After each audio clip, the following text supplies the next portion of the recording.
चलिए स्टार्ट करते हैं। और ये आज का समाज कार्य का प्रश्न पत्र, ये जो समाज कार्य का प्रश्न पत्र देख रहे हैं ये दिसंबर 2012 का देख रहे हैं आप लोग, दिसंबर 2012 का। इससे पहले मैंने आप लोगों को ये सेकंड पेपर सॉल्व करवा दिया है और ये सेकंड जो प्रश्न पत्र आप लोग देख रहे हैं ये सॉल्व हो चुके हैं। इसकी रिकॉर्डेड क्लासेस आप लोगों के ग्रुप में जा चुका है, ठीक है। 2012 का है और ये दूसरा पेपर था। इसमें कुल टोटल 50 क्वेश्चन थे, ठीक है।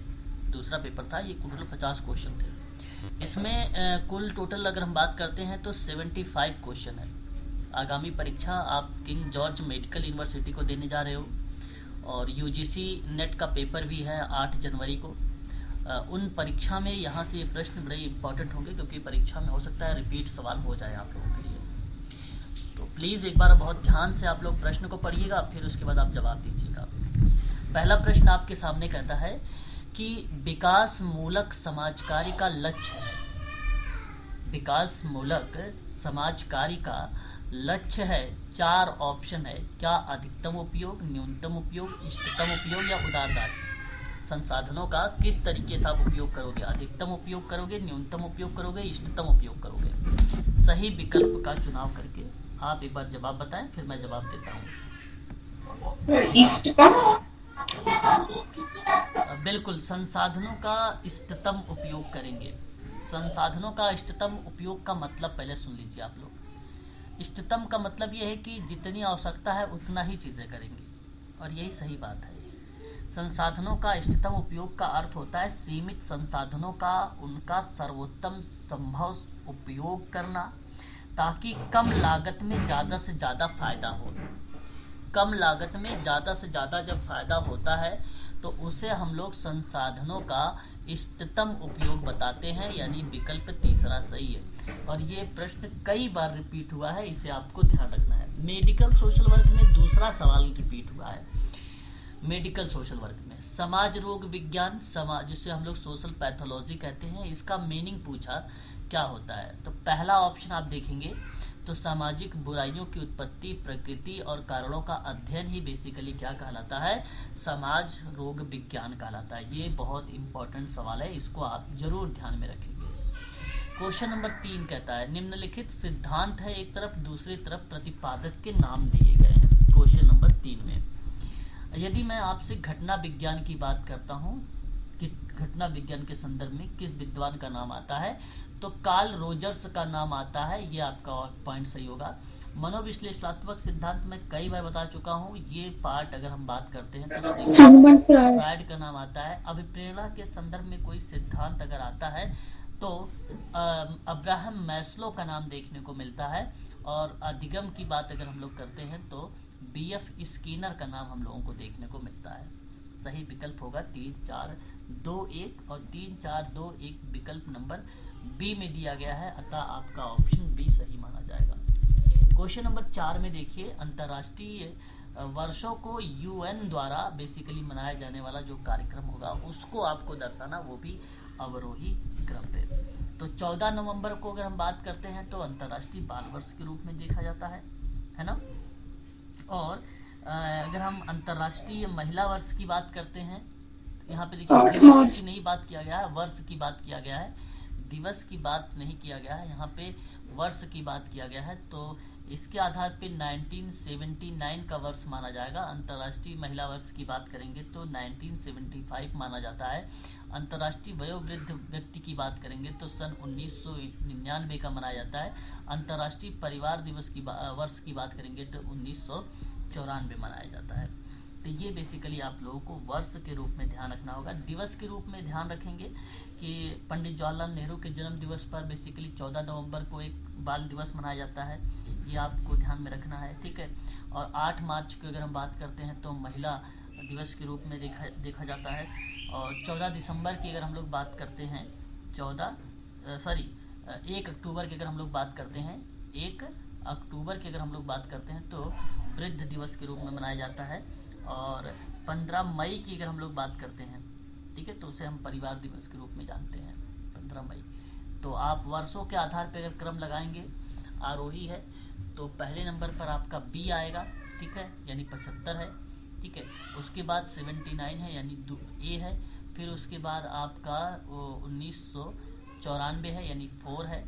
और उसके बाद अगर हम बात करते हैं तो लास्ट में आपका आ जाता है तीसरे नंबर का सी।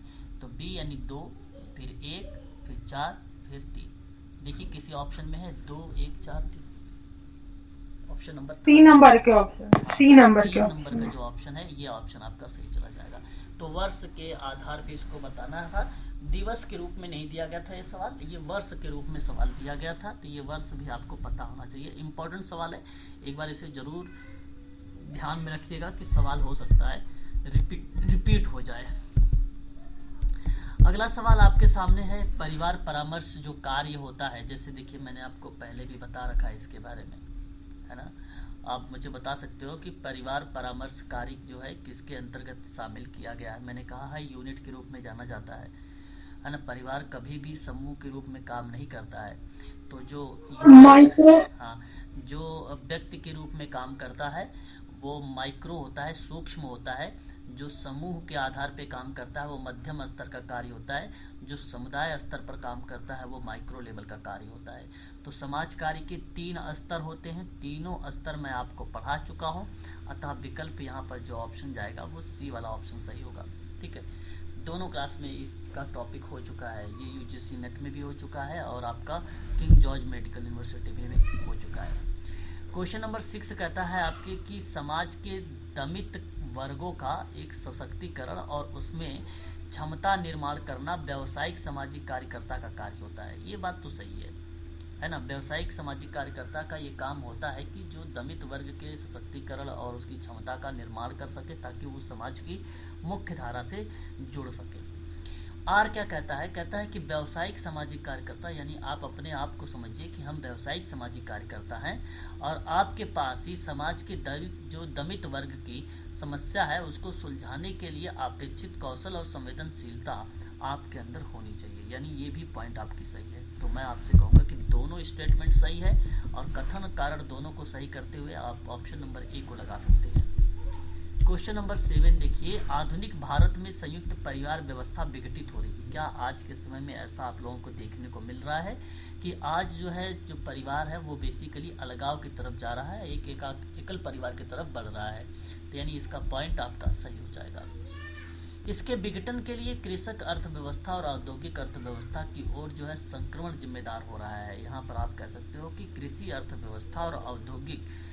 अर्थव्यवस्था से औद्योगिक अर्थव्यवस्था कहीं ना कहीं एक चीज़ें जो है संक्रमित कर रही है परिवार को विघटन करने में। अतः आप ये कह सकते हो इसकी व्याख्या भी है ना, इसकी व्याख्या मानी जाएगी। अतः विकल्प आपका क्या माना जाएगा, यहाँ पर बी ऑप्शन सही माना जाएगा। क्वेश्चन नंबर 8 में कहा गया कि भारत में शैक्षिक संस्थानों में अनुसूचित जातियों के लिए कितने प्रतिशत सीटें को आरक्षण किया गया है। कहाँ पर, भारत में शैक्षिक संस्थानों में किसके लिए, अनुसूचित जातियों के लिए। किसके लिए, अनुसूचित जातियों के लिए।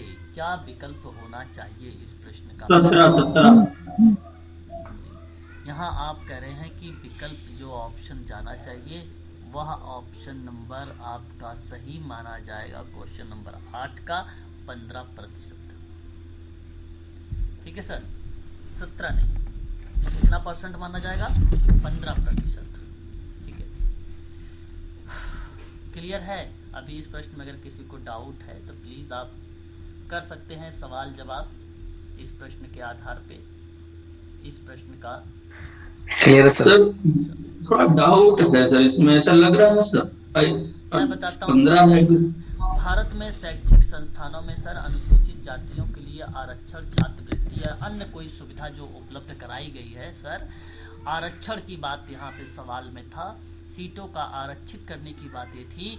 तो केंद्रीय शैक्षिक संस्थानों में अध्ययन के हर शाखा या संकाय में वार्षिक अनुमत सीटों का 15% हिस्सा अनुसूचित जातियों के लिए आरक्षित है। ये 100% सही है सर। सही है सर। ठीक है, यह आपके लिए सही जवाब होगा। इसी के लिए अगर हम अनुच्छेद को रिलेट कराते हैं सर तो हमारा एक आर्टिकल आता है, कौन सा, 46, जो साफ शब्दों में बताता है कि कमजोर वर्ग के लिए, खासकर अनुसूचित जाति, अनुसूचित जनजाति के लिए शैक्षिक और आर्थिक हितों पर विशेष ध्यान दिया जाएगा। तो वो आर्टिकल कौन सा होगा? 46, है ना। अगला सवाल आपके सामने है, निम्नलिखित में से कौन सा कल्याण राज्य का कार्य नहीं है? इसमें पढ़ना है हमें कि कल्याण राज्य का वो कौन सा जो टास्क है जो नहीं दिया गया है क्वेश्चन नंबर 9 में, ये आपको बताना है। सही विकल्प क्या होना चाहिए please? Option B. Option B पूछा गया है मैम, कार्य है। देखो, अमीरों और गरीबों के बीच की खाई को पाटना ये कल्याण राज्य का कार्य है, ये बात सत्य है, गलत नहीं। यहाँ पे पूछा कौन सा गलत लिखा हुआ है। जनसंख्या और भौतिक आवश्यकताओं की पूर्ति करना, ये स्टेटमेंट गलत लिखा हुआ है। बाकी यहाँ पे देखिए ए वाले में सुविधा वंचित संख्याओं की आवश्यकता की पूर्ति करना सही बात है। अमीर और गरीबों के बीच की खाई को पाटना सही बात है। स्वास्थ्य और शिक्षा के क्षेत्र में जो है इमदादी आधार पर विशिष्ट सेवाओं का आधार देना, ये भी स्टेटमेंट सही है। देखिए एक शब्द यहाँ पे लिखा हुआ है इमदादी करके, है ना, और इस परिप्रेक्ष्य में इसका मतलब बनता है मदद करने के संदर्भ में, मदद से चलने वाली कोई क्रिया, ठीक है। तो स्वास्थ्य और शिक्षा के क्षेत्र में मदद के आधार पर विशिष्ट सेवाएं प्रदान की गई हैं, ये बात सही है। तो गलत कौन सा हुआ? भौतिक आवश्यकताएं सर। देखिए भौतिक आवश्यकताएं सोशल वेलफेयर के आधार पर अगर हम बात करते हैं, क्योंकि कल्याण राज्य के दृष्टिकोण से सवाल पूछी गई जनसंख्या की। अब जनसंख्या की भौतिक आवश्यकताएं तो मुझे जहाँ तक उम्मीद है सभी को पता होना चाहिए। कारण ये है, कहता है कि जल पूर्ति, जलवायु, भूमि निर्माण, वनस्पति, मिट्टी, प्राकृतिक संपत्ति, है ना, उसकी पूर्ति। कहीं ये थोड़ी ना देखने को मिला है कल्याण राज्य की बात है ये, है ना। ऊर्जा की तक पहुंच करना या प्राकृतिक संसाधन, ये उसका पार्ट नहीं है। ये प्रभावित करने वाले कारक हो सकते हैं व्यक्ति को। ये प्रभावित करने वाले क्या हो सकते हैं? जलवायु, जलापूर्ति, भूमि निर्माण, वनस्पति, प्राकृतिक संपत्ति, मिट्टी, ऊर्जा तक पहुंच। ये क्या कर सकता है? कारण बता सकता है। जनसंख्या की भौतिक आवश्यकताएं की चीजें की जो है शामिल की जा सकती हैं, ये कारण हो सकता है, ना कि उनकी क्या है आवश्यकता की पूर्ति। ये आपकी गलत हो जाएगी।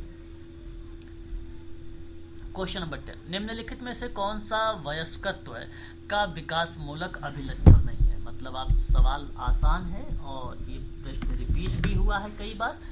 तो जो अनैच्छिक मूत्रस्राव है, ये बेसिकली आपका ऑप्शन करेक्ट नहीं माना जाएगा, क्योंकि ये वयस्कत्व विकास मूलक का पार्ट नहीं, बाकी सारे के सारे पार्ट आपके शामिल किए जा सकते हैं, है ना।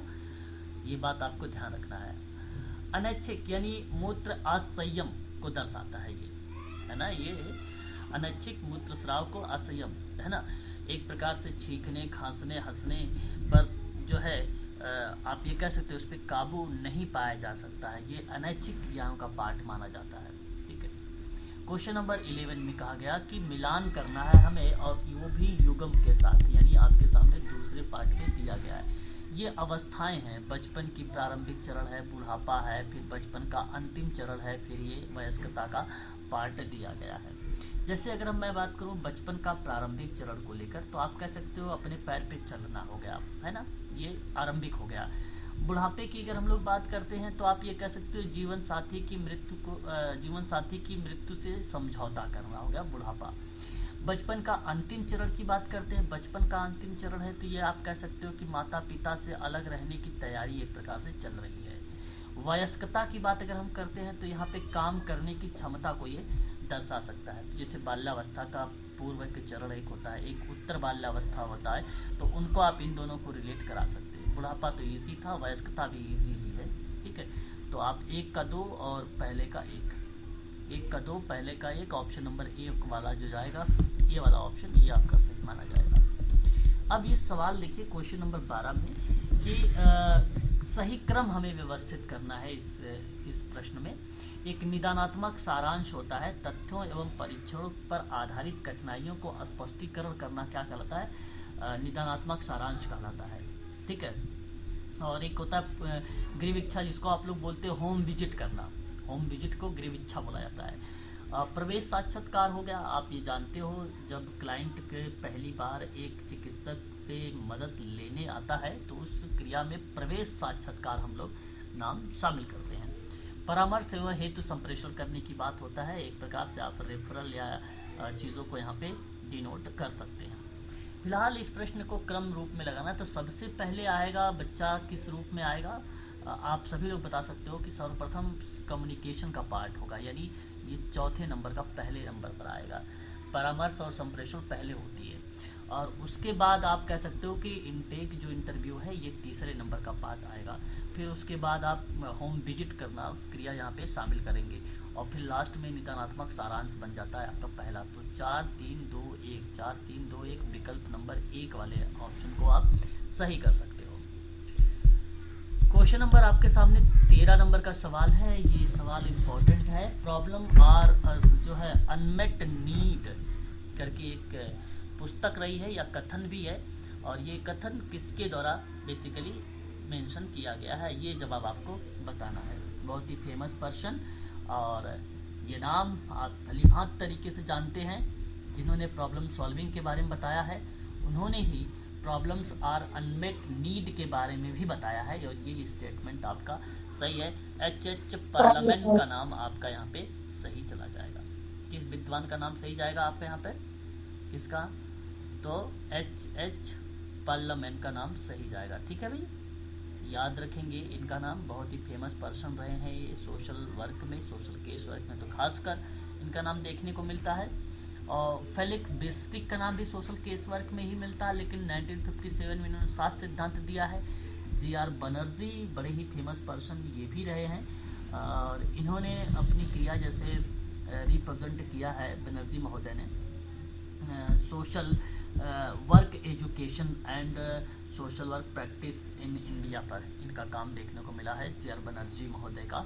और ग्रेस मैथ्यू का नाम आप जानते हैं भली भांति तरीके से, an introduction to social case work पर इनका ही किताब रही है और बहुत फेमस रही है। परीक्षा में कई बार ये नाम आया भी है।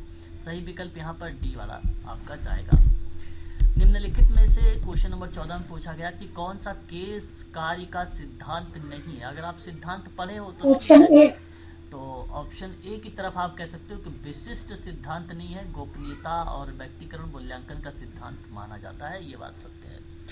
क्वेश्चन नंबर 15 में निम्नलिखित में से कौन सा समूह कार्य का सिद्धांत नहीं है। अगर आपने HB ट्रेकर का नाम आप लोगों ने सुना है तो आप सही जवाब इस सवाल का दे भी सकते हो कि समूह कार्य का कौन सा सिद्धांत नहीं है। जैसे अगर हम बात करते हैं प्रत्येक व्यक्ति में निहित अनन्य अंतर की पहचान होनी चाहिए, पहला ऑप्शन ये सही है। पूछा है कौन सा नहीं होगा।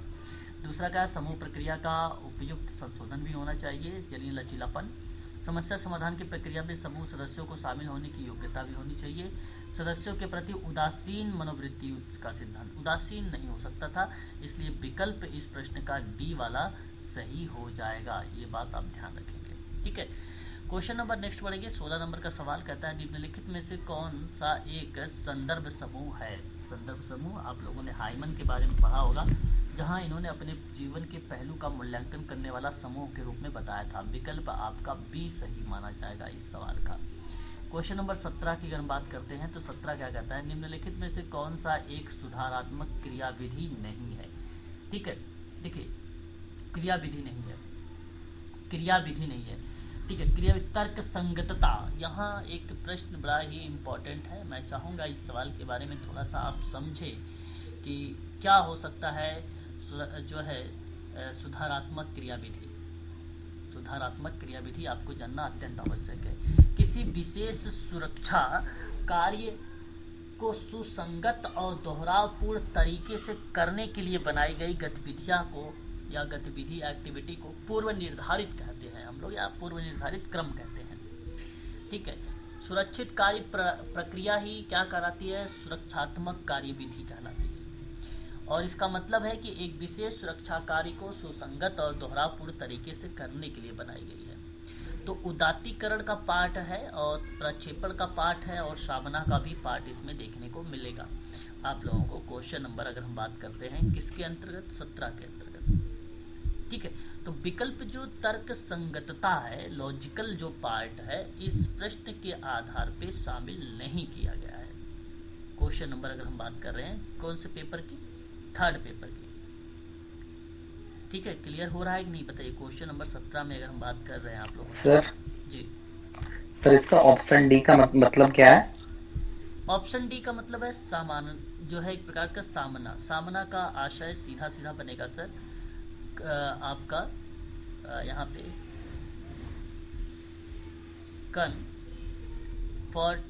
कन्फ्रंटाइजेशन है ना, कन्फ्रंटेशन बनेगा इसका मीनिंग। और यहाँ पे यही विकल्प होना चाहिए मेरे समझ से, है ना। कन्फ्रंटेशन का मतलब होता है सामना यानी संघर्ष होता है ना। इसका मतलब होता है विवाद।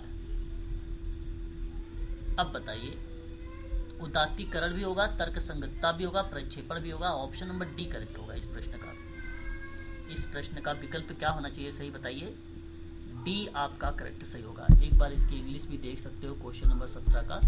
यहाँ पर देखिए आपके सामने लिखा हुआ भी है कन्फ्रंटेशन शब्द, है ना। और ये विकल्प जो होता है इसका मतलब होता है सामना, संघर्ष, विवाद, इसका मतलब होता है ना। बाकी जो ये 4 ऑप्शन दिए गए हैं, एक प्रकार से अगर हम बात करते हैं उदात्तीकरण का पार्ट और तर्क संगतता का पार्ट और प्रक्षेपण का पार्ट, ये सकारात्मक कार्य है। ऑप्शन आपका यहाँ पर जाएगा डी विकल्प सही होगा। ठीक है, ये चीज़ ध्यान रखेंगे इस प्रश्न में। 17 नंबर का विकल्प क्वेश्चन विकल्प डी सही माना जाएगा। आगे देखेंगे क्वेश्चन नंबर 18 में निम्न समाज क्रिया के लिए समाज समूह कार्य अभ्यास महत्वपूर्ण है। क्या ये बात सही है, बताइए। जी सर। समाज क्रिया के लिए समाज समूह कार्य अभ्यास इम्पोर्टेंट है, तो यदि है तो आप यस करिए, यानी इसका मतलब है कि ये सत्य है। समाज क्रिया अनिवार्य एक समूह क्रियाकलाप होता है, क्या ये भी बात सत्य है? बिल्कुल बात सत्य है।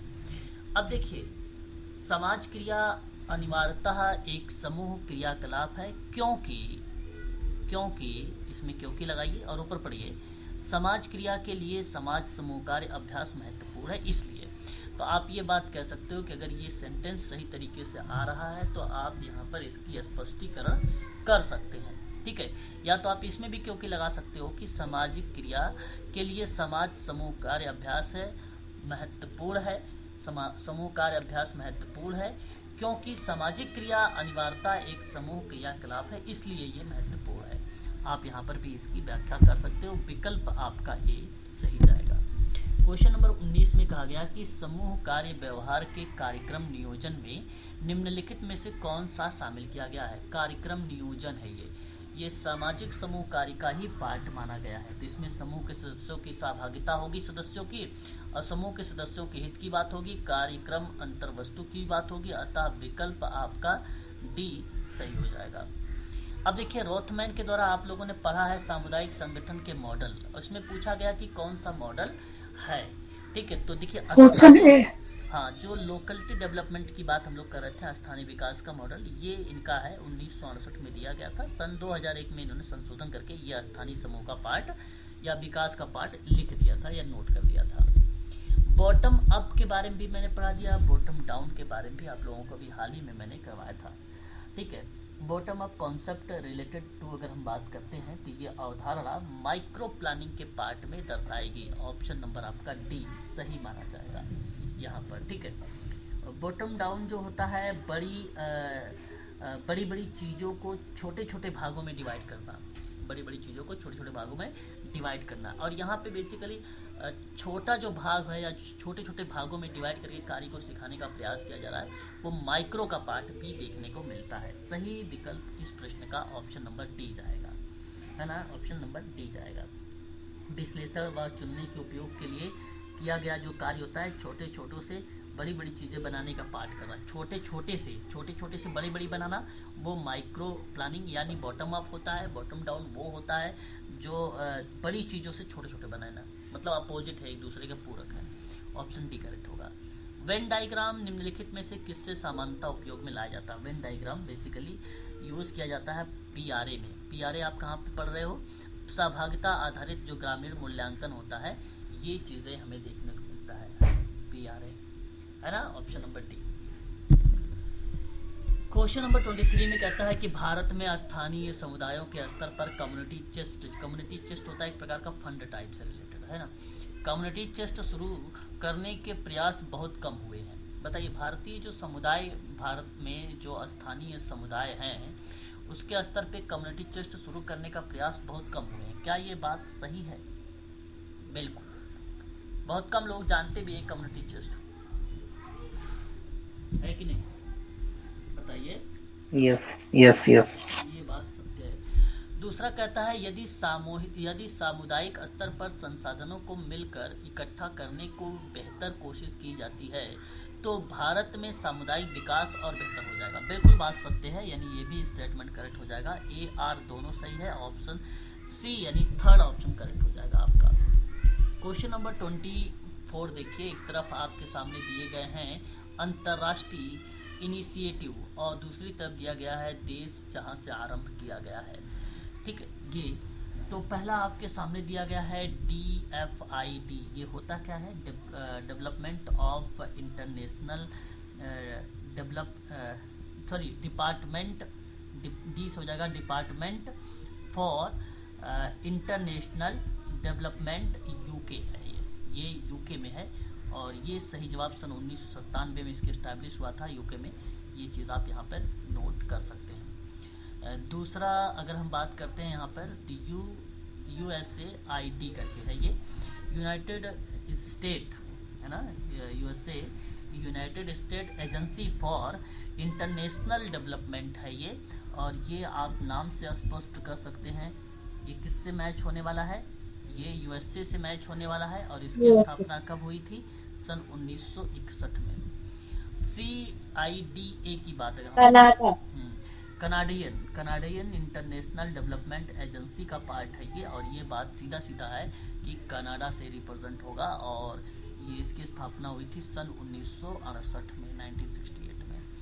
DNAIDA की बात करते हैं, है ना, डेनिश इंटरनेशनल डेवलपमेंट एजेंसी है और ये डेनमार्क की है, सन 1962 की है, डेनमार्क यानी इसके सामने। तो आप विकल्प में ढूंढिए कि पहले का जो मैच हुआ है 3 से और फिर 1 से, फिर उसके बाद 2 से, फिर लास्ट में 4 से, यानी पहला ऑप्शन यहाँ पे करेक्ट हो गया आपका। परिवर्तों का मतलब होता है चर। परिवर्तों का मतलब क्या होता है? चर। आज थोड़ा सा आप लोगों ने पढ़ा था। चरों की या परिवर्तों के बीच जो संबंध की व्याख्या करने वाला शोध अभिकल्प होता है वो कौन सा होता है? वो कौन सा? हाँ, वो एक्सपेरिमेंटल अभिकल्प होता है। यहाँ सही विकल्प आपने जवाब दिया है मैडम। ऑप्शन नंबर जो जाने वाला है इस प्रश्न का, क्वेश्चन नंबर 25 का, वो ऑप्शन जाएगा आपका ए। ऑप्शन ए यहाँ पर सही माना जाएगा। ठीक है, इसमें अगर किसी को कोई डाउट है तो आप पूछ सकते हो क्वेश्चन नंबर ए के आधार पे, है ना। बताइए, एक्सपेरिमेंटल डिज़ाइन के आधार पे अगर आपको कुछ जानना है तो मैं इसके बारे में आपको बता सकता हूँ कि सहसंबंधात्मक जो शोध डिज़ाइन होता है, शोधकर्ता द्वारा किसी भी चर को नियंत्रित और फेर कर सकता है, बदलाव कर सकता है, उसके बीच संबंधों की जांच भी करता है। तो उन संदर्भ में अगर हम बात करते हैं जो नाम रिलेट होता है वो एक्सपेरिमेंटल रिसर्च होता है। ऑप्शन नंबर आपका ए सही है। अर्ध अंतर चतुर्थांश परास भी हम इसे कह सकते हैं। क्वेश्चन नंबर ऑप्शन डी माथी। ऑप्शन डी कह रहे हो आप, क्वार्टाइल डिवीजन कह रहे हो आप। क्या बोल रहे हो आप? क्वार्टाइल डिवीजन मतलब उसको आप लोग कह सकते हो चतुर्थांश। ठीक है, देखिए ये SIR है, सेमी इंटर क्वार्टाइल है। सेमी इंटर क्वार्टाइल रेंज को हम लोग चतुर्थ विचलन के नाम से जानते हैं, इसका दूसरा नाम है ये। मैं आपको बता दूं, यह डेटा के प्रसार का एक माप है। ये बताता है कि डेटा किसी केंद्रीय बिंदु के आसपास कैसे बटा हुआ है। ठीक है, कैसे बटा हुआ है। तो पहले और तीसरे चतुर्थक के बीच का जो अंतर होता है वो आधा होता है ना। बीच के जो अंतर का होगा वो आधे के पार्ट में जाना जाता है, उसे हम लोग चतुर्थक विचलन का नाम देते हैं। अगला सवाल कहता है, किसी इंस्ट्रूमेंट से जिस डिग्री तक मापन किया जाना अमिट है, उसे डिग्री तक वह मापन करता है तो उसे क्या कहा जाएगा, है ना।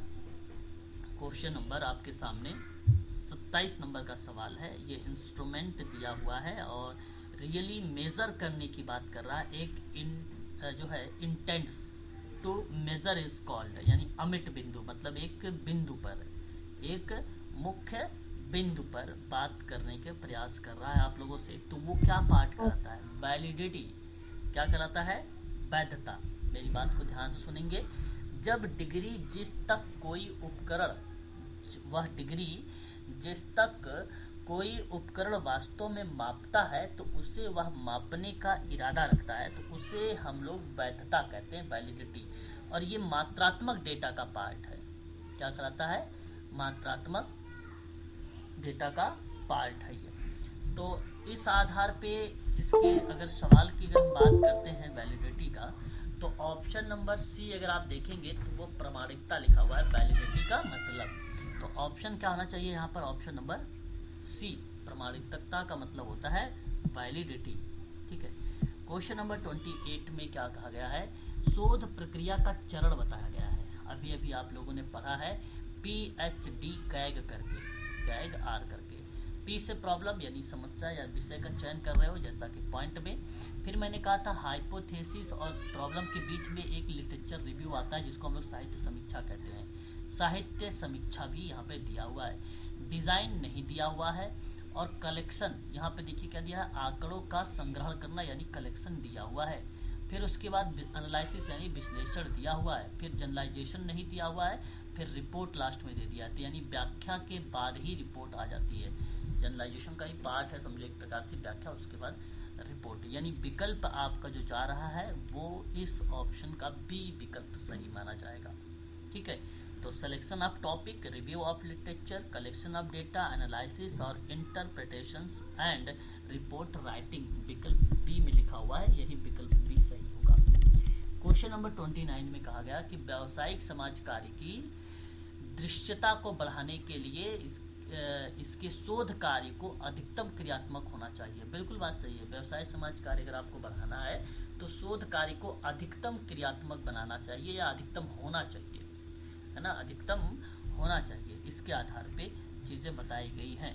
तो research should be action oriented होना चाहिए। ठीक है। एंड कारण में कहा गया कि व्यावसायिक समाज कार्य की सीमित दृश्यता को या सीमित दृश्यता का अकेला कारण क्रियात्मक शोध कार्य की कमी नहीं है। ठीक है। ये अगर लैक ऑफ एक्शन रिसर्च की बात अगर हम करते हैं तो ये कहता है कि not the only reason for limited validity to professional social work. तो अपने आप में ये भी पॉइंट सही है कि अकेला कोई यही एक कारण नहीं है कि अगर आप एक्शन एक्टिविटी या एक्शन ओरिएंटेड नहीं कर रहे हैं तो जिसकी वजह से व्यावसायिक समाज कार्य नहीं हो पाया है, ये कोई अकेला इसका कारण नहीं है, इसके कई कारण हो सकते हैं, है कि नहीं। तो मैं आप सबसे कहूँगा कि ये व्याख्या नहीं हो रहा है, यानी ये दोनों पॉइंट सही हैं। देखिए विकल्प में कहाँ पर लिखा हुआ है और आप ऑप्शन डी को यहाँ पर चुनाव कर सकते हैं क्वेश्चन नंबर 29 का। ठीक है, डी ऑप्शन आपका सही जाएगा।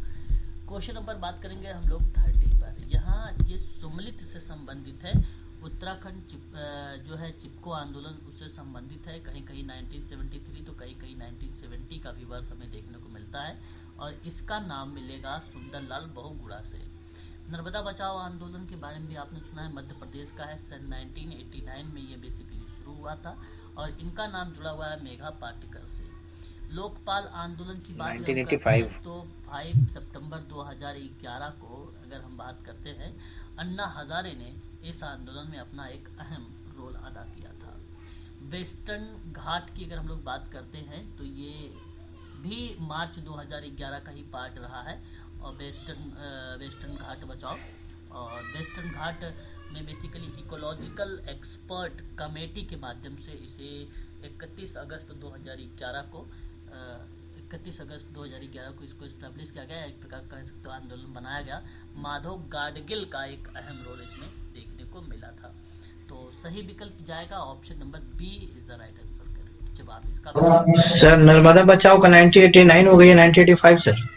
नर्मदा तो 1985 पढ़ा है। 1989 हाँ नहीं 85 है सर, क्योंकि मैं PYQ में भी देखा सर तो 85 ही था सर। नहीं, नर्मदा बचाओ आंदोलन की अगर हम बात कर रहे हैं ना तो नर्मदा बचाओ आंदोलन जो चलाया गया था वो 1989 का पार्ट में चलाया गया था सर, है ना। तो मैं आप सबसे कहूँगा कि नर्मदा बचाओ आंदोलन में नाम इन्हीं का नाम रखें और ये आप सब के लिए ठीक रहेगा, क्योंकि आप देखेंगे नेट वगैरह पे मिलता है 1985 अरोड़ा आसफ की किताब में 1989 का मिलता है वर्ष, ठीक है। और नर्मदा नदी के गुजरात और मध्य प्रदेश और महाराष्ट्र राज्यों से होकर ये बहती है नदी, और उसी के संदर्भ में ये जो है बेसिकली चलाया गया था, ठीक है सर। मेरा वेस्टर्न घाट बचाव वाला का थोड़ा बता दीजिए। 31 ये वेस्टर्न घाट का जो है सर, ये 31 अगस्त 2011 को बेसिकली वेस्टर्न घाट बचाओ एक आंदोलन था, ये चलाया गया था। अब ये था बेसिकली वेस्टर्न घाट से किस संदर्भ में, इसको भी थोड़ा सा सुन लीजिए। पर्यावरण क्षरण को रोकने के लिए ये आंदोलन शुरू किया गया था सर, है ना। हाँ, पर्यावरण क्षरण को रोकने के संदर्भ, जैसे पर्यावरण अपने संरक्षण अधिनियम सुना होगा 1986 का, उसी के तहत पश्चिम घाट पारिस्थितिकी प्राधिकरण की स्थापना भी की गई थी। कभी कभी परीक्षा में आप लोगों से नाम देखने को मिल सकता है WGEA के लेकर, है ना। वेस्टर्न घाट पारिस्थितिकी मतलब होता है इकोलॉजिकल और ए फॉर अथॉरिटी, ठीक है। तो आप कह सकते हो कि पश्चिमी घाट पारिस्थितिकी प्राधिकरण की स्थापना भी इसी के साथ की गई थी, ठीक है। और ये चीज़ आप जरूर ध्यान रखेंगे। यहाँ पे बहुत बच्चे कह रहे हैं 85 का पार्ट होगा इस वाले में, आपको मिल सकता है 1985 का वर्ष, लेकिन मैं आप सबसे कहूँगा कि 1989 का वर्ष भी लगाइए। अरोड़ा आसफ की किताब NCERT की है, उसमें दिया सर 1980 लगाएंगे ना तो गलत चल जाएगा सर, क्योंकि एंटी 85 भी देता है सर। 1989 गलत 85 सर, 85 89 देता ही नहीं है, गलत चल जाएगा सर। अच्छा जी, आप हेलो। हाँ सर जो नर्मदा बचाओ है ना, जो हम महाराष्ट्र स्टेट में जो गए बारी को पेपर हुआ उसको 1985 को ये करा सर। अच्छा उसमें 1985 दिया था। हाँ चलिए अच्छा ठीक है, तो फिर आप यहाँ पे अगर नर्मदा बचाओ बेसिकली लगा रहे हैं तो आप 1989 को हटा के 85 आप कर लीजिए, ठीक है। 1985, ठीक है, 1985 का वर्ष कर लीजिए, ठीक है। मेघा पाटकर और बाबा आमटे का रोल रहा है, ये बात भी ध्यान रखिएगा, ठीक है ना। इसमें दो नाम। कार्यक्रम प्रबंधन में निहित विभिन्न चरण रहे हैं तार्किक क्रम में, मतलब सोच कर आपको बताना है कि कौन सा क्रम बेसिकली सबसे पहले आप लोगों के लिए प्रस्तुत होगा। तो सबसे पहले क्या होना चाहिए, हाँ, अगर आप कह रहे हो यहाँ पे महसूस की गई आवश्यकताओं की पहचान करना सबसे पहले होगा, तो वो विकल्प बी में है, ना कि थर्ड में है। और आप यहाँ पे सबसे पहले थर्ड लगाइए, फिर परियोजना का निरूपण करिए यानी नंबर 2 लगाइए, फिर उसका परिवीक्षा का मूल्यांकन करिए नंबर 1 लगाइए, लास्ट में रिकॉर्ड रखने की बात कर लीजिए नंबर 4 कर लीजिए। विकल्प क्या होना चाहिए आपका यहाँ पर, सही विकल्प होगा, है ना। क्वेश्चन नंबर बात करते हैं, निम्नलिखित में से कौन सा समाज सक्रियवादी नहीं था। इसमें से कौन सा एक समाज रहा है जो सक्रियवादी नहीं रहा है। जैसे देखिए अगर हम बात करते हैं अरुंधति राय नर्मदा बचाओ आंदोलन में रोल देखने को मिला है the God of small things के रूप में। मेघा पाटकर का नाम भी मिला है एक सक्रियवादी के रूप में, और अन्ना हजारे का नाम भी मिला है, लेकिन डॉक्टर DP कुलकर्णी का नाम सोशल पॉलिसी में देखने को मिला है, यहाँ पे नहीं मिला है। अतः विकल्प आपका तीसरा इस प्रश्न के आधार पर सही हो जाएगा। निम्नलिखित में से किस सेक्टर में भारत में समाज नीति पर आधारित कल्याण कार्यक्रम उपलब्ध नहीं किया गया है। कौन सा, जैसे मनोरंजन हो गया, रोजगार, मनोरंजन, बिल्कुल सही जवाब मनोरंजन, ये पार्ट इसके अंतर्गत शामिल नहीं किया जाएगा, ठीक है। क्वेश्चन नंबर नेक्स्ट बढ़ेंगे, अगले सवाल की तरफ रुख करते हैं। क्वेश्चन नंबर 34, निम्नलिखित में से कार्यक्रम में कौन सकारात्मक क्रियात्मक नीतियों पर आधारित नहीं है। सकारात्मक क्रियात्मक नीति पर आधारित नहीं है, ये सवाल आपके सामने है। क्वेश्चन नंबर 34, तो विकल्प क्या होना चाहिए यहाँ पर। देखिए यदि ऑप्शन सी, ऑप्शन आप कह रहे हैं सी होना चाहिए। और देखिए मैं आपसे कहूँगा कि इस प्रश्न के आधार पे निम्नलिखित में से देखिए गरीबों की आर्थिक आवश्यकताओं की पूर्ति करना कार्यक्रम होगा, अनुसूचित जातियों के विकास के लिए विशिष्ट कार्यक्रम होगा, महिलाओं के कल्याण के लिए कार्यक्रम होगा। सकारात्मक क्रियात्मक नीतियों को रिप्रेजेंट करेगा ये, ठीक है। इसमें देखिए अतिरिक्त कोचिंग हो गया, शुल्क में कटौती हो गया, विशेष छात्रावास हो गया, सकारात्मक क्रिया योजना हो गई, कार्यक्रम सहायता हो गया, ठीक है। ये चीज़ें आ सकती हैं, लेकिन औद्योगिक विकास के लिए कार्यक्रम इसके अंतर्गत शामिल नहीं रहेगा। यानी ऑप्शन नंबर जो जाना चाहिए आप लोगों का, वो विकल्प आपका तीसरा ही सही माना जाएगा इस प्रश्न का। व्यावसायिक सामाजिक कार्यकर्ता समाज के दमित और उपांतिक वर्गों को सशक्तिकरण और उसकी क्षमता का निर्माण की भूमिका निभाता है। यानी ये प्रश्न आप लोगों ने देखा है, रिपीट हुआ है, यानी ये स्टेटमेंट सही है। समाज में इन्हीं वर्गों की समस्या को सुलझाने के लिए आवश्यक कौशल और संवेदनशीलता व्यावसायिक सामाजिक कार्यकर्ता होती है। यानी ये भी स्टेटमेंट आपका फिर क्या हो जाएगा, करेक्ट मान लिया जाएगा, यानी ये विकल्प भी आपका सही जाएगा। तो यहाँ पे अगर व्याख्या की अगर हम बात करते हैं तो ये सही तरीके से स्पष्टीकरण भी कर रहा है। अतः मैं आप सभी से कहूँगा कि जो ऑप्शन जा रहा है वो ऑप्शन ए सही माना जाएगा, ठीक है। ये सर उपांतिक क्या है? उपांतिक वर्ग मतलब जो पिछड़े वर्ग के लोग हैं, जो कमजोर वर्ग के लोग हैं, उनकी बारे में बात होता है उपांतिक। उनका मतलब एक प्रकार से उपांतिक वर्ग बताया जाता है उनको, ठीक है। ये चीजें ध्यान रखिएगा। क्वेश्चन नंबर 35 में शासन में जवाबदेही किसे कहते हैं? शासन में जवाबदेही की बात की जा रही है। Accountability in governance refer to, यानी ये क्वेश्चन नंबर 3 हम लोग करेंगे, शासन पढ़ेंगे KGMU में शासन के बारे में, ठीक है, गवर्नेंस के बारे में, ठीक है। तो यहाँ पे प्रश्न बनाया गया आपके सामने कि शासन में जवाबदेही किसे संदर्भित करता है, क्वेश्चन नंबर 36 में। तो पहला सवाल कहता है, ऑप्शन कहता है नेताओं, सरकार और लोक संगठनों को जवाबदेह ठहराने की नागरिकों की क्षमता ही बेसिकली शासन में जवाबदेही को संदर्भित करती है। और यही बात सही है, यही ऑप्शन अगर हम बात करते हैं पहले विकल्प में तो ये विकल्प आपका सही माना जाएगा। शासन में जवाबदेही का मतलब क्या होता है, सुनिए एक शब्द में, कि सरकारी अधिकारियों के कार्यों और निर्णयों की समीक्षा करना। क्या होता है, जो सरकारी अधिकारी होते हैं उनके कार्यों और उनके निर्णयों की जब समीक्षा करते हैं तो उसे हम लोग शासन में जवाबदेही बताते हैं। इसका मकसद ये होता है, ये पता लगाना होता है कि सरकार की पहल अपने घोषित मकसदों को पूरा कर रही है या नहीं कर रही है ना, ये जानने के लिए हम लोग यहाँ पे प्रयास करते हैं।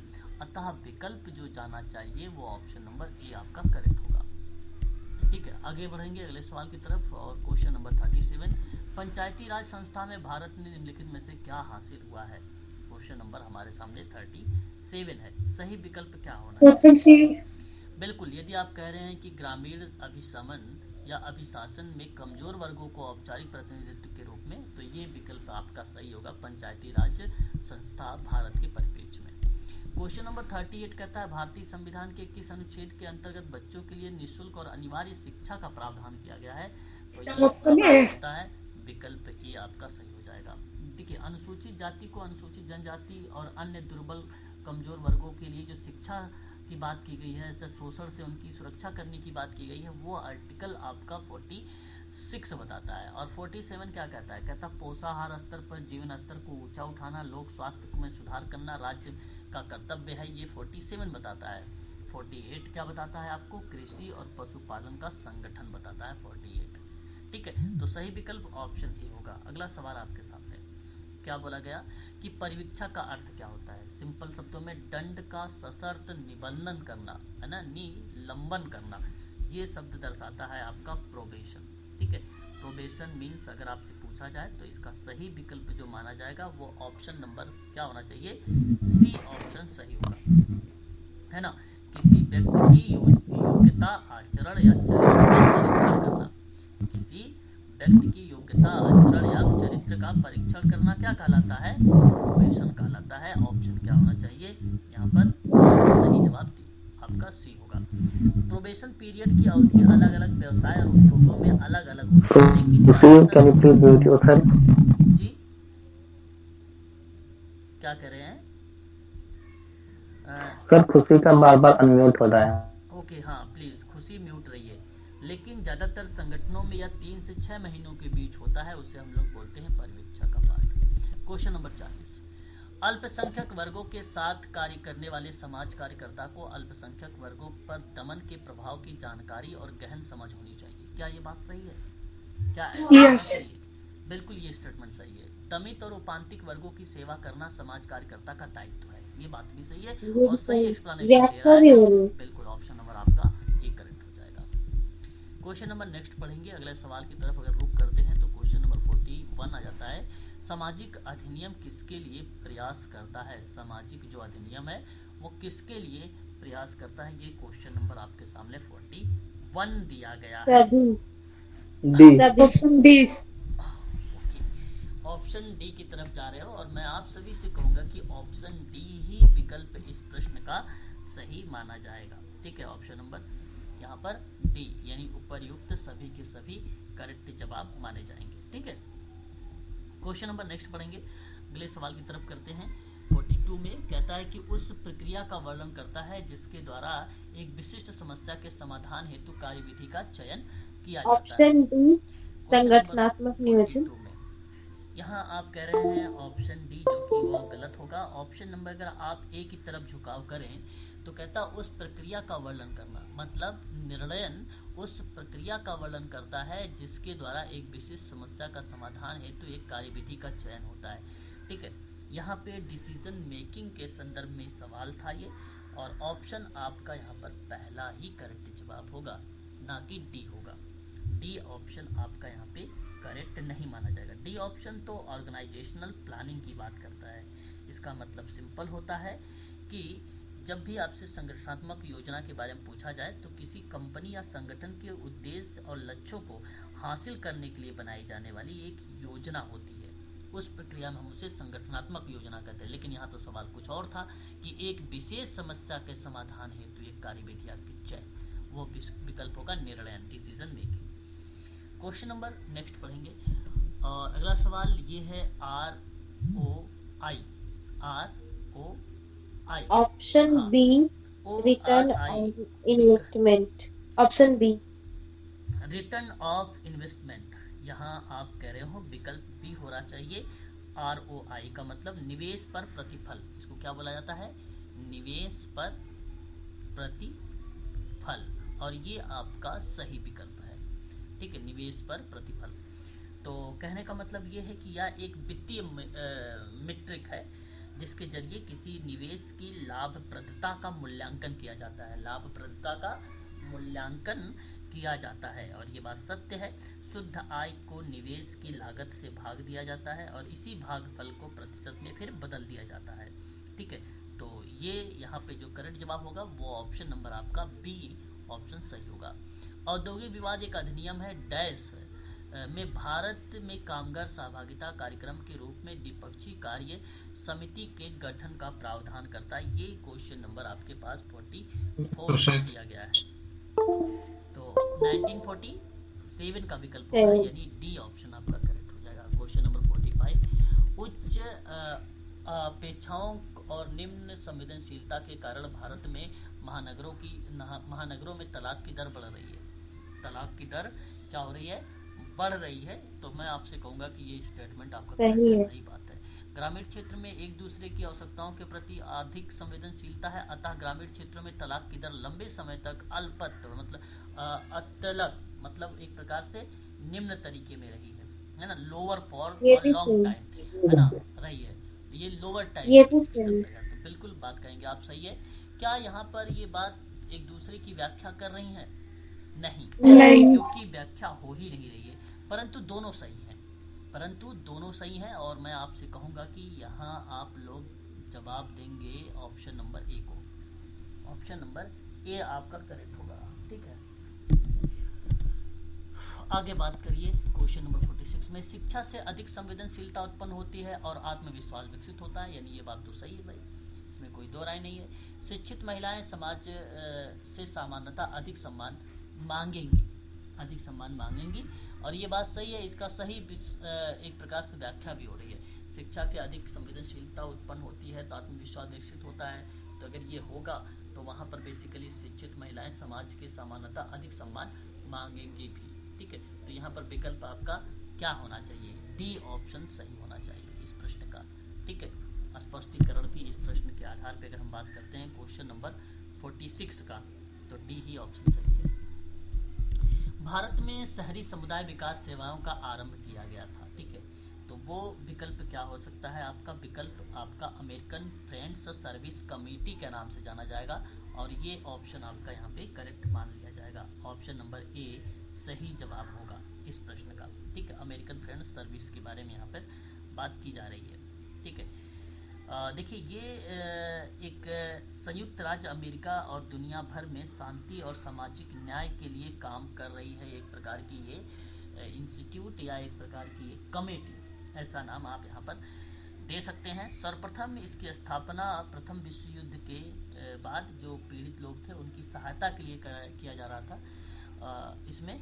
तो इसके सही तरीके से अगर इसकी एस्टैब्लिश की बात अगर हम लोग करते हैं तो ये 30 अप्रैल सन 1947 को स्थापित हुआ। धार्मिक मित्र समाज के 17 सदस्यों ने मिलकर इसकी स्थापना किया था अमेरिका में। ठीक है, शांति के लिए नोबेल पुरस्कार से इसे नवाजा भी जा चुका है सन 1947 में। ये बेसिकली क्या नाम है, किस शहर में है? तो ये अमेरिका, आप लोग यहाँ पर जरूर आप बताइएगा कि अमेरिका की संस्था रही है। ठीक है, आगे बात करते हैं। एक देखिए यहाँ पे फोर्ड फाउंडेशन का नाम आप लोगों ने नाम सुना भी होगा। फोर्ड फाउंडेशन बहुत ही इम्पोर्टेंट है सोशल वर्क में। फोर्ड फाउंडेशन एक एनजीओ है। एक क्या है ये? फोर्ड फाउंडेशन एक एनजीओ है, एक संस्था है।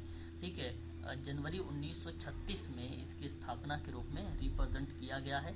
एंड एक एडसेल फोर्ड और एक हेनरी फोर्ड दोनों ने मिलकर एक इसे धर्मार्थ संगठन के रूप में इसकी स्थापना किया था। फोर्ड फाउंडेशन की गरीबी और अन्याय को कम करना, लोकतांत्रिक मूल्यों को मजबूत करना, अंतर्राष्ट्रीय सहयोग को बढ़ावा देना और मानव उपलब्धि को आगे बढ़ाना, इसका काफ़ी अहम रोल माना गया फोर्ड फाउंडेशन का 1936 में 15 जनवरी। Community welfare organization principle and practice नामक एक पुस्तक है। ये मैं पढ़ा चुका हूँ, नोट भी करवाया। मुर्रे जी रॉस का नाम आता है सन 1995 का वर्ष के साथ। ये बात जरूर ध्यान रखिएगा। क्वेश्चन नंबर 49, भारत की ग्रामीण क्षेत्रों में छोटे और उपांतिक और अनियमित श्रमिकों की गरीबी का कारण निम्नलिखित में से कौन सा हो सकता है? क्वेश्चन नंबर 49, कारण आप बता सकते हो? डी। बिल्कुल ऑप्शन सी, डी। हाँ, ऑप्शन डी। कम जमीन का स्वामित्व होना, निम्न उत्पादनशीलता, कमजोर शैक्षिक पृष्ठभूमि और पेशेवर कौशल का अभाव, ये सभी चीजें हो सकती है क्वेश्चन नंबर 49 में, यानी डी विकल्प आपका यहाँ पे करेक्ट होगा। क्वेश्चन नंबर नेक्स्ट बढ़ेंगे, अगले सवाल की तरफ रुख करते हैं। क्वेश्चन नंबर 50, एक विवाह प्रथा है। ये बात आप भलीभांति तरीके से जानते हैं और मैं पहले भी इसके बारे में पढ़ा चुका हूँ। आप कहोगे कि इसका एक पति एक पत्नी एक विवाह प्रथा ये हो जाती है। लेकिन जब आप कहोगे कि बहुपति प्रथा को लेकर, तो यहाँ पे अगर हम जिक्र करते हैं तो एक पत्नी और एक से अधिक पति हो जाते हैं, तो उसे हम लोग क्या बोलते हैं? बहुपति प्रथा का नाम लेते हैं। भातृक बहुपति प्रथा की बात अगर हम लोग करते हैं तो आप कह सकते हो कि महिला का पति के भाई से विवाह हो जाना भ्रातक बहुपति प्रथा हो जाती है। स्वाश्रिक बहुपत्नी की प्रथा में पत्नी की पति का अपनी पत्नी की बहन से विवाह करना। यहाँ तो महिला का पति जो होगा, महिला का पति के भाई से विवाह करना, महिला के पति के भाई से विवाह करना हो जाता है जो है भ्रातक। और स्वाश्रिक में क्या हो जाता है? ये पति का अपनी पत्नी की बहन से विवाह करना हो जाता है। ठीक है, तो ये चीज ध्यान रखेंगे। सही ऑप्शन ए होगा कि सी होगा? ऑप्शन सी होना चाहिए। Option C. हाँ, ऑप्शन सी। अगला सवाल, निम्नलिखित में से एक पालक तो परिवार है जिसको मैंने कंजुगल फैमिली का नाम बताया था आप लोगों से, और वो जनक जो है विलियम जे गुड्डे का नाम देखने को मिलता है, लेकिन इसमें कौन सा मौजूद नहीं है? तो संगोत्र जो एक संबंध है, संगोत्र संबंध तो आएगा, सौतेला जो एक संबंध है, ये पार्ट आपका बेसिकली शामिल नहीं रहेगा सौतेला के अंतर्गत। ठीक है, तो क्वेश्चन नंबर अगर 51 की बात आपसे किया जाए तो वो ऑप्शन आपका होगा stepped relationship is the right answer, यानी आपका विकल्प जो जाएगा वो ऑप्शन सही माना जाएगा, बी वाला। कौन सा? बी वाला। तो एकल माता पिता परिवारों के बीच की बात इन संदर्भ में शामिल हो सकता है, ऑप्शन बी। मानव जीवन पर अधिकतम किसका प्रभाव पड़ता है? मानव जीवन सर पर। पालक परिवार क्या होता है? पालक तो परिवार। कंजुगल फैमिली, शादी मतलब पालक, जहां पर basically conjugal family, conjugal family समझते हैं आप लोग? सिंगल पेरेंट फैमिली समझते हैं? अरे भाई, जो एकल हाँ हाँ सर, हाँ सर। परिवार होता है उसी को बोला जाता है कंजुगल फैमिली। जिस परिवार में सिर्फ पति पत्नी और उसके बच्चे रहते हैं वो एकल परिवार का पार्ट बनता है, ठीक है, तो उसे ही एकल परिवार कहते हैं। वो प्राथमिक परिवार या तत्काल परिवार भी हम उसका नाम दे सकते हैं, ठीक है। तो उस चीज़ को अंतर्गत ये सौतेला संबंध नहीं है इसमें। तो जाहिर सी बात है वो पालक था, एकल है, सिंगल है, ठीक है, तो संगोत्र आएगा, माता पिता आएगा, जैविक होगा, लेकिन ये सौतेला नहीं होगा उसमें, ठीक है। मानव जीवन का अधिकतम किसका प्रभाव पड़ता है? मानव जीवन परिवार। तो परिवार पर, सही बात यहाँ पर आप कह रहे हैं, फैमिली, यानी option number B is the right answer होगा, फैमिली पर। बाल अपराध का प्रमुख निरोधक क्या हो सकता है ना? प्रमुख निरोधक क्या हो सकता है? क्वेश्चन नंबर ऑप्शन ए, अच्छी परवरिश, अच्छा ऑप्शन ए। अच्छी परवरिश और पारिवारिक संबल एक टेक्निक होती है, एक विधि होती है, ठीक है, ये बात जरूर ध्यान रखिएगा। हेल्थ सर्वे और प्लानिंग कमेटी की बात करते हैं क्वेश्चन पर हम लोग यहाँ पर 54 में, ठीक है, 54 में क्या होना चाहिए? इसमें आपका क्या होना चाहिए? क्या आप 1959 लगाना उचित समझेंगे? ये कमेटी 1959 में आई थी। मेंटल हेल्थ एक्ट की बात करते हैं तो सन 1987 में आई थी। और एट्रोसिटीज अगेंस्ट वुमेन एक्ट की बात अगर हम लोग करते हैं तो 2007 लगाएंगे। हिंदू कोड बिल की अगर हम लोग बात करेंगे तो 1952 लगाएंगे। ये विकल्प आपको ढूंढना है, जैसा कि विकल्प तीसरा में दिया गया है, सी वाला ऑप्शन ही आपका सही हो जाएगा, ठीक है। क्वेश्चन नंबर नेक्स्ट देखिए, निम्नलिखित में से कौन सा कार्य बच्चों के सुधारगृह सामाजिक कार्यकर्ता का नहीं है ना? सुधारगृह सामाजिक कार्यकर्ता का नहीं है तो वो शोध अभिलेखों का प्रकाशन करना नहीं है। ऑप्शन आपका यहाँ पर इस प्रश्न में डी विकल्प सही जाएगा। पब्लिश रिसर्च पेपर नहीं है, ठीक है। One of the following is not function किसका? Of a social worker in a juvenile residential institute, तो विकल्प हो जाएगा डी ऑप्शन यहाँ पर। जन शिक्षण संस्थान किस मंत्रालय का कार्यक्रम माना जाता है? जन शिक्षण संस्थान मिनिस्ट्री है ना, आप कह सकते हो ministry of human resources development, है ना, मानव संसाधन विकास, ये सही जवाब होगा। बात करते हैं क्वेश्चन नंबर 57 में, समाज की कमजोर वर्गों को दी जाने वाली सेवाओं को क्या कहेंगे आप लोग? क्वेश्चन नंबर 57 में सही विकल्प होना चाहिए social welfare services, option number D.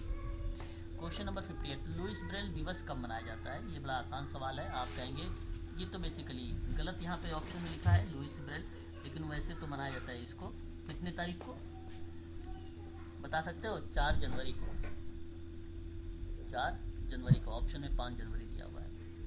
Question number 59, सामाजिक नीति का इंस्टीट्यूशनल जो है रिडिस्ट्रीब्यूट मॉडल किससे संबंधित है?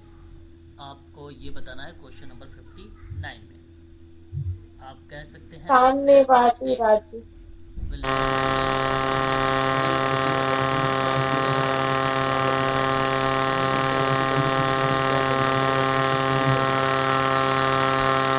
क्या बताएं इनको, ठीक है। क्वेश्चन नंबर बात करते हैं 60 में, टोटल फर्टिलिटी रेट से आप क्या समझते हैं? क्वेश्चन नंबर 60 में टोटल फर्टिलिटी रेट से आप क्या समझते हैं? क्वेश्चन नंबर 60 में जनसंख्या की औसत वृद्धि, ऑप्शन नंबर डी यहाँ पर करेक्ट हो जाएगा। सर TFR क्या रिसेंटली? क्या डी? सर TFR क्या मतलब क्या है रिसेंटली जो है, मतलब कुछ स्टैटिक्स? टोटल फर्टिलिटी रेट होता है ये। टोटल फर्टिलिटी रेट का मतलब सिंपल है सर, एक प्रकार से आप इसे ये कह सकते हैं कि जैसे हम लोग किसी चीज़ की प्रजनन दर निकालते हैं, इसे कुल प्रजनन दर मतलब टोटल फर्टिलिटी रेट, इसका मतलब है। हाँ सर वही पूछ रहा हूँ सर, कितना है अभी रिसेंटली? अच्छा, ये देखिए मैं बता रहा हूँ अभी आपको, ये अगर कोई महिला अपने प्रजनन आयु के अंत तक जीवित रहे और वर्तमान प्रजनन दरों के मुताबिक बच्चे पैदा करे तो उसके द्वारा जन्म लेने वाले बच्चों की जो संख्या होती है उसे हम लोग टोटल फर्टिलिटी रेट का नाम देते हैं। तो 15 से 44 यानी 15 to 44 साल की हर उम्र की आयु के लिए विशिष्ट प्रजनन दर के जोड़े बताए जाते हैं। ठीक है, अभी भारत में टोटल फर्टिलिटी रेट बेसिकली पहले था 5.2 थी, अब इसी बेसिकली बताया जाता था घटकर वो 2.0 हो गई है ना, 2.0 हो गई है। तो जो पहली बार हुआ था प्रतिस्थापन स्तर से वो नीचे चली गई है टोटल फर्टिलिटी जो है रेट, पहले जो था 2.2 थी, अब इसको बेसिकली घटकर 2.0 हो गई है। सर इसका मैंने 1.9 पढ़ा हुआ है। कितना? 1.9 कौन से जनगणना के अनुसार? सर 11 के अनुसार ही है, मतलब 11 में आई थी तो उसी के अकॉर्डिंग मैंने देखा था। और जो वो पिछला है सर वो 2.0 है। किसके अकॉर्डिंग 2.0? 11 के अकॉर्डिंग सर। हाँ, तो भारत में वही मैं 2019 और 20 के अकॉर्डिंग बता रहा हूँ आपको, 2.0 ही बताया गया है total fertility. Okay sir, okay. निम्नलिखित में से इसमें बताना है गेस्टाल्ट थेरेपी से संदर्भित कौन है, विद्वान है। तो आपने इस नाम सुना होगा, पल्स का नाम यहाँ पर। करेक्ट जवाब जो होगा ऑप्शन नंबर सी करेक्ट हो जाएगा। Trickle down theory of development का आपका मतलब बताना है कि इसका मीनिंग क्या है। ट्रिकल डाउन तो विकास के असर से नीचे स्तर पर श्रम की मांग में अगर बढ़ोतरी होती है वो ट्रिकल डाउन थ्योरी का पार्ट होता है। ऑप्शन नंबर जो जाएगा वो विकल्प आपका माना जाएगा। ऑप्शन नंबर कौन सा है ये? बी ऑप्शन करेक्ट हो जाएगा, ट्रिकल डाउन थ्योरी। ठीक है, ट्रिकल डाउन थ्योरी या कह लीजिए या टपकन थ्योरी कह लीजिए, या इसे टपकन थ्योरी कह लीजिए, बात दोनों एक ही है। इसका मतलब है कि आर्थिक सिद्धांत जिसके मुताबिक अमीरों और निगमों को कर मतलब टैक्स छूट और अन्य लाभकारी नीतियों देने की अर्थव्यवस्था में ज़्यादा धन आएगा और इससे सभी को होगा फायदा। तो इस परिप्रेक्ष्य में ट्रिकल डाउन थ्योरी या ट्रिकल डाउन इकोनॉमिक्स थ्योरी या सिद्धांत लागू होता है। तो एक अर्थशास्त्रीय सिद्धांत है जो व्यापार और धनी लोगों के ऊपर लगाए गए कर घटाने का पक्षधर के रूप में जाना जाता है। तो विकल्प यहाँ पर बी ऑप्शन सही हो जाएगा।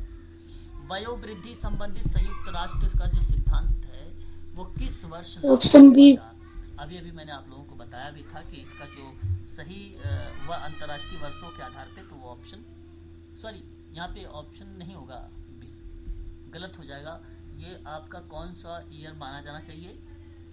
यूएन प्रिंसिपल के अकॉर्डिंग हम बात कर रहे हैं आप लोगों से, तो यहाँ ऑप्शन कौन सा सही होना चाहिए? सन 1991 का वर्ष सही होगा। ठीक है, वृद्ध व्यक्तियों के लिए संयुक्त राष्ट्रीय सिद्धांत किस वर्ष बेसिकली ये लाया गया? तो ये 1991। संयुक्त राष्ट्र महासभा ने 16 दिसंबर 1991 को वृद्ध व्यक्तियों के लिए संयुक्त राष्ट्र सिद्धांतों को अपनाया था, जिसमें 18 सिद्धांत 5 विषय में बांटा था। 5 विषय कौन से थे? एक स्वतंत्रता था, दूसरा भागीदारी था, तीसरा देखभाल था, चौथा आत्मपूर्ति था, पांचवा गरिमा था। ठीक है, ये आपको ध्यान रखना है। यहाँ अंतर्राष्ट्रीय वृद्धावस्था नहीं पूछा गया था, अगर आप पूछते तो वह अंतर्राष्ट्रीय वृद्धावर्ष तो 1999 लगाते अंतर्राष्ट्रीय वर्ष के रूप में। ठीक है, तो वो आपका ऑप्शन था। यहाँ तो फिलहाल विकल्प आपका सही हो जाएगा, डी वाला। ठीक है, ये ऑप्शन सही माना जाएगा। उम्र बढ़ने की घोषणा हुई 1992 में। 1992 में ये संयुक्त राष्ट्र के लिए दस्तावेज रहे हैं। ठीक है, फिर वियना में अंतर्राष्ट्रीय वृद्धावस्था का कार्य योजना बनाया गया था, तो वो 1982 का था, ये पेपर में आया भी है। ठीक है, अंतर्राष्ट्रीय वृद्धावस्था कार्य योजना 1982 में वियना में। निर्णय का अर्थ क्या होता है ना? निर्णय ऑप्शन का डी। अर्थ, निर्णय का अर्थ ऑप्शन नंबर बी हो जाएगा, विकल्पों का बीच में चुनना। निम्नलिखित में से क्या ग्रुप वर्क सिद्धांत नहीं है? ग्रुप वर्क का कौन सा सिद्धांत नहीं है? तो समूह प्रयोग नियोजन का सिद्धांत नहीं है, यानी सी ऑप्शन। ठीक है, क्वेश्चन नंबर आगे बढ़ेंगे। निम्नलिखित में से टीम निर्माण में सन्निहित है कौन सा? टीम निर्माण में कौन सी चीजें सन्निहित है? तो वो हो जाएगा टीम के सभी सदस्यों को मान्यता देना, विकल्प सी। महिला एवं स्वयं सहायता समूह का अंतिम लक्ष्य क्या हो सकता है? बताइए, अंतिम लक्ष्य क्या हो सकता है? सशक्तिकरण को। हाँ डी। बिल्कुल, अंतिम लक्ष्य एम्पावरमेंट हो सकता है। एमडीपी का संपूर्ण नाम बताइए। एमडीपी का मैनिक डिप्रेसिव साइकोसिस इसका पूरा नाम है ये, ठीक है। ये विकल्प है आपका डी वाला। साइकेट्रिक प्रॉब्लम है सर। भारत में सामाजिक नीति का प्रमुख स्रोत क्या हो सकता है? तो directive principle and state policy DPSP, ये भारत में सामाजिक नीति का प्रमुख स्रोत है। ग्रेप वाइन एक प्रकार का कम्युनिकेशन है, ये बात आप जानते हो। इसका अनौपचारिक। हाँ, क्या हो जाएगा ये? इनफॉर्मल कम्युनिकेशन, है ना। सॉरी, यहाँ पे इनफॉर्मल, फॉर्मल नहीं, इनफॉर्मल हो जाएगा, अनौपचारिक संप्रेषण हो जाएगा, ठीक है। ये सवाल बाकी अब आपके सामने गद्यांश आ गए, पढ़ के उसके आंसर देने होते हैं, ठीक है। तो आज के लिए बस इतना ही रखिए आप सभी लोग, ठीक है। क्वेश्चन नंबर हमने यहाँ पे 70 कवर कर लिया है, ठीक है।